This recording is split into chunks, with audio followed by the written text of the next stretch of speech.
Режим тишины, то есть мы... Ուկրաինայի կառավարությունն ու ռուսամետ ուժերը Դոնեցկում համաձայնության եկան զինադադար կնքել, հետագա խաղաղության բանակցությունների համար ճանապարհ հարթելու նպատակով։ Ուկրաինայի արտգործնախարարը լրագրողներին հայտնեց, որ պատրաստ է անել հնարավոր ամեն ինչ խաղաղության հասնելու համար։ Վաշինգտոնում Սպիտակ տան խոսնակը ողջունեց Պորոշենկոյի խաղաղության համաձայնագրի ուղղությամբ ջանքերը,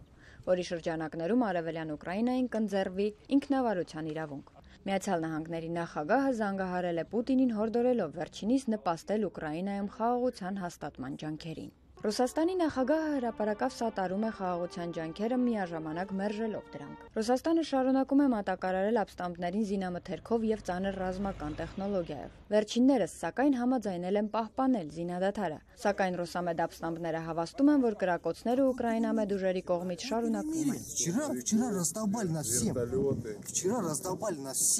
ՄԱԿ-ի անվտանգության խորհրդի անդամները քննարկում են ուկրաինական ճգնաժամը։ Խորհրդին նաև կներկայացվի Ուկրաինայում մարդու իրավունքների մասին զեկույցը, որը Ռուսաստանն արդեն իսկ որակել է կողմնակալ։